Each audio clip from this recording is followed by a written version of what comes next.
শেখ হাসিনা কিন্তু আসলেই crisis manager. আসলে যখন কারো অনুপস্থিতি থাকে তখন বোঝা যায় তিনি কত গুরুত্বপূর্ণ। আমার বিশ্বাস যে যারা শেখ হাসিনার উপরে ক্ষুব্ধ ছিলেন, যারা ভেবেছিলেন শেখ হাসিনা না থাকলে মান্না সালু আসবে, আমেরিকান ডলার আসবে, আশা করি তারা এখন আশা করি তারা এখন মোহমুক্ত হয়েছেন। এটা আমার ধারণা আর কি। এটা মোহমুক্ত হয়েছে এবং হতে হবে। না হয়ে তাদের উপায় নেই। আর আপনি যেটা বললেন যে আমি যে প্রশ্নটা আমি করেছিলাম আমি শেষ একটা উত্তর দেইনি আপনাকে। খেয়াল ছিল না। পরে মনে হয়েছে যে শেখ হাসিনা কিভাবে ফিরবে, তার শাস্তি, তার সাজা দেওয়া হয়ে গেছে। শুধু শেখ হাসিনা নয়, নন তার সাথে আরো অনেকেরই সাজা দেওয়া হয়ে গেছে।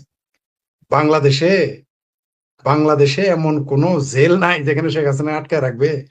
বাংলাদেশে এমন কোনো বাংলাদেশে এমন কোনো জল্লাদ নাই শেখ হাসিনারে ফাঁসি দিবে। ওই আমার ভাবির পোলারা আর ওয়াকা আর বিএনপি যদি মনে করে শেখ হাসিনাকে যদি পারতো, তাদের ক্ষমতা থাকতো, তাহলে কিন্তু 5 তারিখে যাইতে দিত না। শেখ হাসিনা যে কি ওটা ওয়াকার জানে। এত সস্তা না। শেখ হাসিনার গলায় যার বাপ এই দেশ বানাইছে, যিনি একমাত্র ব্যক্তি বলতে পারেন যে এই দেশ আমার বাপের এবং আমার, তারে আপনি ফাঁসি দিবেন? এত সস্তা? অত নালি আদেশের না। ওই বাবির পোলারা ওই ওই ভুইভোর কয়দিন 36 দিনের রাজনীতি করে চলে আসে নিজের আরবের খুরমা খেজুর মনে করতেছে না। ওয়াকার তো কিস্তিতে যাইতেছে। সে আগে তাকে ঢুকতে দেন না, বাড়িতে যাইতে দেন না, সেনাবাহিনীকে বেড়াকে যাইতে দেন না। তারপরে কে কারে ফাঁসি দেয়? শেখ হাসিনারই ফাঁসি দেয়, না শেখ হাসিনা আসার আগেই পাবলিকে তো গাছে ঝুলায়, ফ্লাইওভারে ঝুলাই কিনা সেই অপেক্ষা যেন তারা করে। শেখ হাসিনার যারা আশা করতেছে শেখ হাসিনারে, ওই কিছু চিঙ্কুবাম, জামাত আর আমার ভাবির পোলারা আশা করতেছে কিছু পেয়ারা পাকিস্তানি শেখ হাসিনাকে ঝুলাবে। এত সস্তা? শেখ হাসিনা মানে বাংলাদেশ। এত সস্তা না, এত নালে আদেশের না। ওই যে ওয়াকারের কপালে কি আছে সেটা অপেক্ষা করেন। শুধু ওয়াকার না, এই যত আমার ভাবির পোলারা অপদেষ্টা উপদেষ্টি ছিল, যারা এখন খুব মৌজ মাস্তি করতেছে, যারা এখন সংসদে গিয়ে নিজেদেরকে আরবের খুরমা খেজুর ভাবতেছে, বিএনপি তো ব্ল্যাঙ্ক চেক দিয়েছে, তাই বিএনপি নেতারা গালি দিতে দিতে কমায় পাঠায় দেয়। তো ব্ল্যাঙ্ক চেক বেশি দিন আর থাকবে না। বাংলাদেশের জনগণ এইভাবে চলতে থাকলে, এই বাংলাদেশে এইভাবে চলতে থাকলে শেখ হাসিনার আসতে হবে না। ওই যে আমাদের রফিকুল ইসলাম ভুইয়া সাহেব যে বললেন যে তিনি চান শেখ হাসিনা কিছুদিন পরে আসুক, আমিও তাই চাই। কিন্তু আসলে বাংলাদেশের পরিস্থিতি এত খারাপ হয়ে গেছে, দেশে আরো এত খারাপ হয়ে যাবে যে শেখ হাসিনা না থাকলে। তাই আমিও চাই শেখ হাসিনা, আমিও চেয়েছিলাম আগে যে শেখ হাসিনা কিছুদিন পরে ফিরুক, এই দেশের মানুষও শিক্ষা পাক। আর আওয়ামী লীগের ভেতরে যে সমস্ত বদমাইশ আছে, আওয়ামী লীগের ভেতরে ছুপা হওয়া, তারাও একটু শিক্ষা পাক। কিন্তু এখন দেখি না, শেখ হাসিনা না আসলে দেশের অবস্থা আরো অবনতি ঘটবে। তাই আমিও চাই শেখ হাসিনা দ্রুত ফিরুন। আর তিনি ফিরবেনই, তাকে কেউ ঠেকাইতে পারবে না। ওই ভাবির পোলারা মনে করতেছে ওয়াকার আবার আসবে, ট্যাঙ্কের মধ্যে তুলে নাচাবে, আবার জামাতের কর্মীদের কাঁধে তুলে নিয়ে মগবাজারে ফালাফালি করবে। আবার রাওয়া নাকি কি ঘাওয়া ক্লাব আছে, ঘাওড়া ক্লাব আছে না ঘাওয়া নাকি কি যেন ক্লাব, তারা মাঠে নামবে। ওই দিন বাগে খাইছে, 80 মণ ঘিও আর জুটবে না, রাত হওয়ার নাচবে না, পাবলিক একটা পাবলিক আর নামবে না। বরং যারা শেখ হাসিনার বিরুদ্ধে নামবে তাদেরকে দেখবেন কিভাবে কি পরিণতি করে। আওয়ামী লীগের লাগবে না। এইভাবে চলতে থাকলে দেশ আর মাত্র 6 মাস এইভাবে চলতে থাকলে আগামী ডিসেম্বরের মধ্যেই পাবলিক নিজেরাই নেমে যাবে নিজেদের বেদনায়। তাই যারা বলতেছে শেখ হাসিনা আসবে কি আসবে না, আসতে দেবে না, এই দেশ শেখ হাসিনা বাপের। পৃথিবীতে 2টা লোক বলতে পারে এই দেশ আমার বাপের, একটা হচ্ছে শেখ হাসিনা আর একটা হচ্ছে শেখ রেহানা।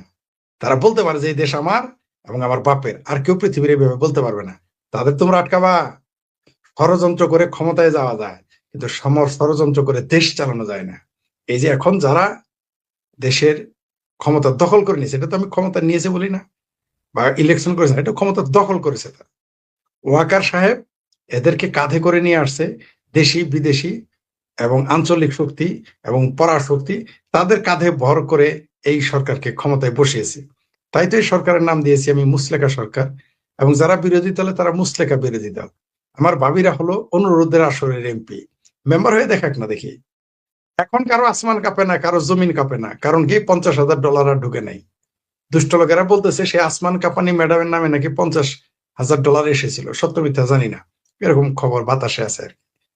তো আমরা জানি যে কাদের আসমান জমিন কেন কেঁপেছিল তখন আমরা জানি। এইবার জনগণ আসমান জমিন কাঁপাবে।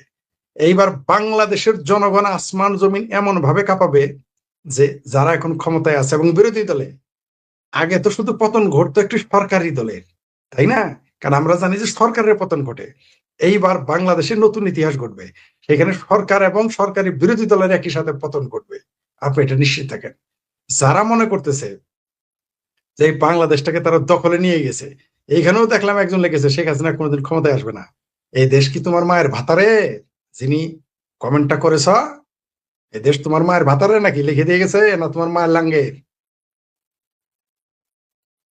এই দেশ যারা বাংলাদেশকে ৭১কে ধারণ করে, এই দেশ তাদের। তোমরা আবার লুঙ্গির নিচে পালাবা, আবার হেলমেটের নিচে পালাইতে হবে তোমাদের, এছাড়া তোমাদের জায়গা নেই। আমরা দেখেছি না, এই যে আমির হারামজাদা নাকি আমির হামজা নামের এমপি, সে বলে নাই যে তার ১৪ বংশের মধ্যে সবাই আওয়ামী লীগ করে?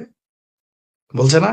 সে বলে নাই যে শেখ হাসিনার বিরোধিতা যারা করবে সব জাহান্নামে যাবে? আর আজকে সে জামাতের এমপি। মানে মিথ্যার একটা সীমা থাকা উচিত। এই ভণ্ডামি মানুষ তো বুঝে ফেলেছে। জামাত এই অনুরোধের আসর না হলে, সকল নির্বাচন না হলে, কারো কাঁধে সরে ক্ষমতা না আসলে জামাত ৭৭টা দূরের কথা ৭টা সিট পাবে। এই তো ইলেকশন তো মধ্যবর্তী হবে, নিশ্চিত থাকেন। এই বছর বা আগামী বছরে আবার ইলেকশন হতে যাচ্ছে বা বিপ্লব হতে যাচ্ছে, দেখবো। তার জামাত দেশেই থাকতে পারবে না। ইলেকশন কবে করবে? ওদের কে ভোট দিবে? কে ভোট দিবে?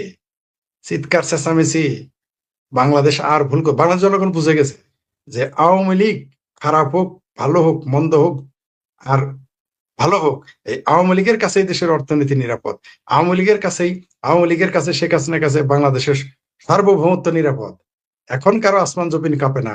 এখন বাংলাদেশের স্বাধীনতা সার্বভৌমত্ব নষ্ট হয় না যখন বিনা হিসেবে সেন্ট মার্টিনে চলে আসতেছে বিদেশি সমুদ্রের বিদেশি জাহাজ, যখন এই দেশে যা ইচ্ছা তাই করতেছে চুক্তি নামে এবং করবে। এখন দেশ গোলাম হয় না। না, জনগণ এগুলো বুঝে গেছে, জনগণ এগুলো ছাড়বে না।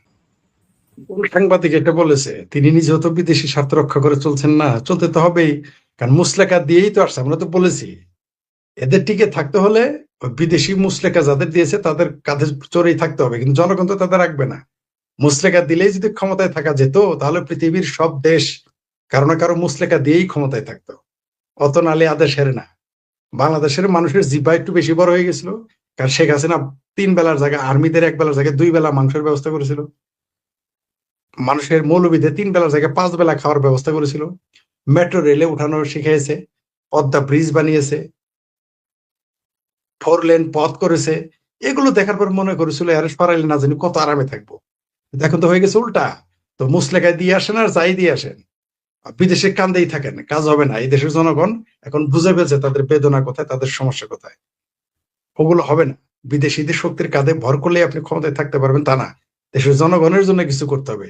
যা করার সাধ্য, সামর্থ্য এবং ইচ্ছা কোনোটাই এই তথাকথিত মুস্তেকা সরকার এবং বিরোধী দলের নাই। ওই চিঙ্কুবাম, জামাত, বিএনপি, আমার ভাবির পোলাদের আকাঙ্ক্ষা হইল শুধুমাত্র মুক্তিযুদ্ধের চেতনা ধ্বংস করা, আওয়ামী লীগকে ক্ষমতার বাইরে রাখা। এই দুইটার কারণে আপনি ক্ষমতায় থাকতে পারবেন। এই দেশের জন্য আপনি কি করেছেন? 18 মাসে আমার ভাবির পোলারা তাদের দাদা ইউনুসকে নিয়ে, লামিয়াকে নিয়ে, ওই ছুরি বুড়ি হরি কোটায় থাকা উপদেষ্টা উপদেষ্টিদের নিয়ে গেলমান শাখার উপদেশ কি করেছে 18 মাস? আর বিএনপি এই ৩ মাস, ৩.৫ মাসে কি করেছে? সকালে সূর্য দেখেই বোঝা যায় দিনটা কেমন যাবে। আমরা দেখতেছি তো কি হচ্ছে। বাংলাদেশের জনগণ মানবে না।